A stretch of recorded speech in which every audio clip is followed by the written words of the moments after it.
Yo, what is going on YouTube? This is your boy Dan, aka A-Job, bringing you guys a tutorial here for Pokemon Sun and Moon, showing you guys how to get some easy shiny Pokemon in the brand new Pokemon games. Now, pretty much every game recently for Pokemon has had some sort of a shiny method. In X and Y, we had the Friend Safari and Poke Radar. In Omega Ruby and Alpha Sapphire, we had the Dex Nav, and Sun and Moon is no different. There is a brand new feature that will allow you to get shiny Pokemon with just a little bit of patience and a little bit of technique, and I'm going to show you exactly how to do it in this video. Now, I have tested this quite a bit, and I have a couple of shinies to prove that it works, and there's also characters in the game that will tell you that this method works, so it's not that much of a secret, but I want to show you exactly what you need to do, and I'll tell you exactly how everything goes down. Okay, so you do need to progress a little bit into the game. You're going to have to get to at least the second island. The second island is where you're going to find this item, and it's called an Adrenaline Orb, and this is where it is, the Adrenaline Orb. Using it makes wild Pokemon more likely to call for help. So if you haven't seen it yet, in this game, there's a new feature where if there's a wild Pokemon, sometimes it'll call for help. That's like kind of the whole idea behind the totem Pokemon. They'll call for assistance, and those Pokemon that show up when they call for help have a higher chance of three things: higher chance of having better IVs or individual values, a higher chance of having its hidden ability, which, as we saw with the Dex Nav, another feature there. I'm not positive about egg moves yet, but it's possible. And last but not least, it has a higher chance of being a shiny Pokemon. I am theorizing at this point, with the limited data that I have, that is a 1 in 512 chance. I'm basing that back on the fact that that was the chance for the Dex Nav and the Friend Safari, so it does seem that that is most likely to be the opportunity or the chance to find a shiny using this method with the Adrenaline Orb. So you'll be able to buy these Adrenaline Orbs once you beat the 5th trial. You can buy them at any Pokemon Center for just 300 bucks. It's really not that much money, and you can use them once per battle. I highly recommend saving before you go about this little adventure here to find these shinies, but it's not too bad at all. So we're gonna jump into the video here. I'm gonna show you guys exactly what to do. You can follow my steps. Once you get this method down, it is super duper easy, and you should be good to go. Definitely make sure you guys are hitting that like button down below, subscribing if you're new for all sorts of Pokemon Sun and Moon content, whether it's battles, shiny hunting tutorials, all sorts of stuff in between. So show your love there, and let's jump into things. So the first thing you're gonna need to have, aside from that Adrenaline Orb, is you're gonna want to have a Pokemon. Now, I have my Robin Hood here, but you need a Pokemon with the move False Swipe. False Swipe is very, very important because this call to help thing, where these Pokemon are calling for assistance, they're really going to do it way more likely if you knock them down to red health. So you're going to want to knock them down with False Swipe to 1 HP. Now, you're going to also want to have lots of PP and lots of attacks. You're going to need to be able to stay in this battle for a very, very long time. So I recommend having, I'm talking like a full team of 6 or a bunch of Pokemon that have a bunch of different moves that you can use, or stock up on Lepa Berries is another idea. You're going to want to have potions and things like that to heal yourself, because you are going to be taking damage and you're not going to be attacking a whole lot, and I'll show you some little tips and tricks as we go through this. Now, there is one Pokemon that is actually specifically designed for this, and you may be able to find a better way to go about this, but you can get a Smeargle and have it hold a Lepa Berry, which is a berry that will basically replenish your PP. You can give it the move Recycle, which will allow it to continue to reuse that Lepa Berry every time you use Recycle. You can give it Recover to heal itself. You can give it 1 attack to knock out opponents, and you can give it False Swipe, which will allow you to knock their HP down to 1. So I'm going to get into a random encounter here, and we're going to get started. I'm going to show you exactly what you guys need to do to make this method happen and get those shiny Pokemon. And again, it's really not that hard to do. It's quite simple, rather. But what you got to kind of get the hang of it. And you're going to want to be very careful, because what happens is, I don't believe the chain matters personally. I don't believe the length of which you're doing this is going to make a difference, but rather it's just a matter of how many encounters you get and being patient enough to do it. So I went for Full Swipe, and I knocked Machop down to 1 HP at this point in time. Sometimes it'll automatically call for the next Pokemon. In this case, it's not going to. So I'm going to use my Adrenaline Orb, and you can only use 1 Adrenaline Orb per battle. So I'm going to use my Adrenaline Orb, and now Machop is going to call for help. So he's going to look to this guy and say, I need some assistance. What Pokemon is going to help me? No Pokemon appears, but don't stress it. That's going to happen a lot. You're going to get it so no Pokemon's going to appear. You don't have to use another Adrenaline Orb. Doesn't matter.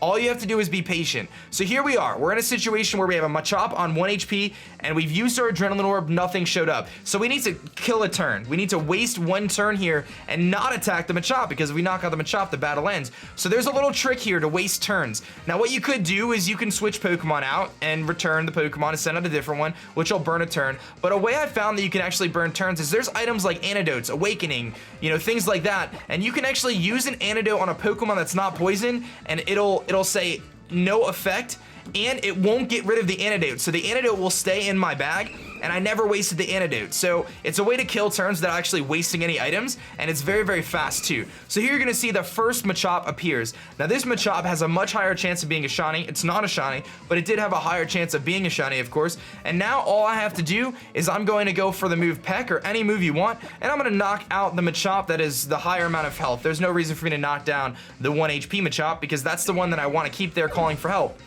Now, what I want to make note of, though, that I think is very, very important for you guys to note, is you want to make sure that every 20 or 30 turns or so, depending on the Pokemon you're hunting for, you're going to want to switch the Pokemon that you're actually fighting. And the reason why is you see another Machop appears in the first time this time, which is very nice. The reason why you want to do that is because if you have a Pokemon like Machop and it runs out of attacks, it'll struggle and kill itself, and you might actually end up ruining the whole process, at which point you just have to soft reset the game and do it again. So I'm going to actually go for a full swipe now on the full health Machop, bring it down to 1 health, and then on the following turn I'm going to attack my original Machop, and I would normally do this about 30 Pokemon in, after like 30 Pokemon encounters, just to kind of replenish the PP and kind of get started again. And that's really all you have to do, guys. Now you're gonna see this Machop here will likely call for help as well. It may not be the first time, yeah, so it doesn't do it this time, not a big deal. All I'm gonna do is I'm gonna waste a turn by using an antidote. You can see I have 5 in my party still. It's gonna go for Leer, it's gonna call for help again, and it will call in another Machop, hopefully. If it doesn't, we'll just use an antidote again. It's really not a big deal, but there you can see another Machop appears. We're gonna knock out the Machop, and we're gonna just keep rinse and repeat. That's all you have to do. It's really quite simple once you get the hang of it, and it just takes a little bit of focus to ensure that you're not allowing the Machop to struggle itself to death. You wanna make sure that you're attacking the right Pokemon when you're supposed to attack them. You wanna false swipe them down to 1 HP. One thing to know too, if you false swipe a Pokemon, it will never kill a Pokemon. You can never kill a Pokemon with false swipe, so you can continuously full swipe it even if it's 1 HP, but the easiest way to do this is to just waste that turn by using an antidote or whatever it is. You can do whatever you guys want, and again, I personally, now obviously the game just came out, I've only had a handful of hours to test this method, so it's not like I've had, you know, an incredible amount of kind of results to prove anything here, but I can tell you that I have a couple of shinies doing this at this point. Both of them came relatively quickly, under 500 encounters both times. In fact, one of them, the Rockruff, was on a 32 chain, if you want to count it as a chain, and the other one was about a 199 chain, and about, I would say about 400 encounters for each of them total. But again, I don't believe the chain matters. I truly believe that this is a 1 in 512 chance, and I do believe that the Shiny Charm is going to impact this. Now, until we get more data and more information, I'm just speculating here, but I do believe, and I truly 1,000,000% believe that this method does increase the shiny chance, and there is an NPC, and I wish I had a screenshot of it, but I haven't played through the game far enough to know, but my friend did confirm this. There is an NPC on the 3rd island, which I haven't gotten to again yet, and then on that 3rd island, they do say that this call-in feature does give you a higher chance to find a shiny Pokemon. I know it gives you a higher chance for hidden abilities, and again, it is going to impact those individual values of each of those Pokemon that you have. Again, very, very simple. You can see all I'm doing is just knocking out the Machop, and we're making it happen. It's really not a big deal. I'm just gonna keep going for Peck, knock out the Machop. The next one will just sit there. It'll keep attacking me. Eventually, you're gonna need to use potions and heal yourself up, or depending on the items that you're rocking with, you may need to use another item to switch your Pokemon around or give yourself more PP. You might want to use some ethers or maybe some Lepa berries. Those can be really useful.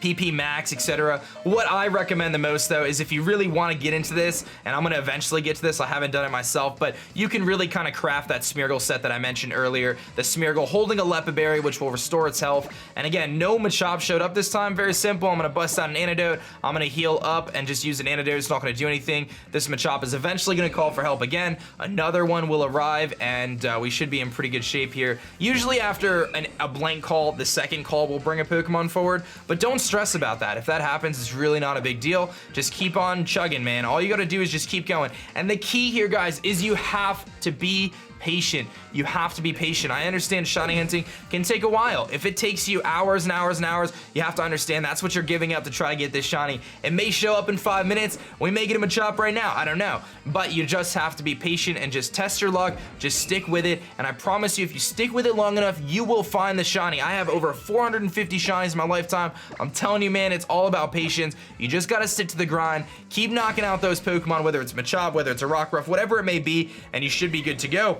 Now, this method can seemingly be done with pretty much any Pokemon you want that you can encounter in the wild. That's not a legendary, obviously, but I will note that there have been a few instances that I've seen just randomly testing around that the Pokemon will not call in the same species, it'll call in something else. For example, I tried to do this with Oranguru, which is like the new orangutan Pokemon, and it didn't call in Oranguru, it called in Trumbeak instead. So that's kind of how that works. But again, save before you do this. If you run into any issues or you break your chain or whatever you want to do, if your Pokemon faints, if something bad happens, all you got to do is just turn off the game, turn it back on again. You're good to go. Don't stress it. I'm not worried about it. I'm not going for Machop right now, so I'm actually going to run from the battle. Not a big deal, but I do want to show you guys a couple little clips here as Grubbin wants to evolve, but I'll cancel that too. I'll show you guys a couple little clips here at the end of the video just to show you of these Pokemon appearing really quickly. Don't mind my freakouts, of course. I'll have some crazy reactions, but that's the gist here. So enjoy the couple freakouts so you can see that the method does work. You can see me clearly doing the chaining, calling the Pokemon in.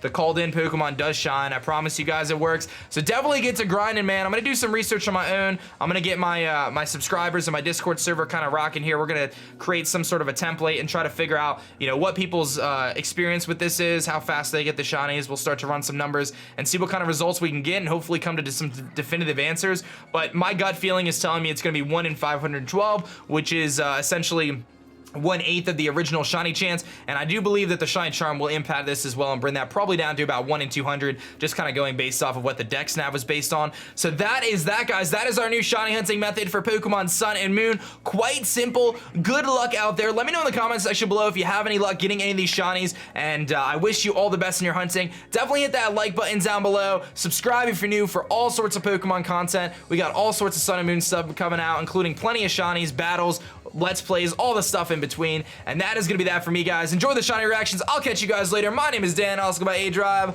Peace.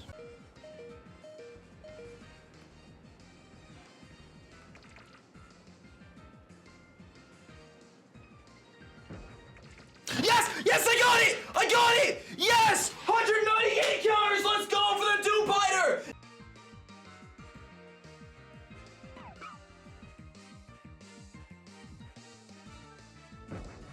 Yes! Yes, shiny Rockruff! 32 encounters, baby, let's go! Turn off for the shiny Rockruff! Let's go! Only 32 encounters.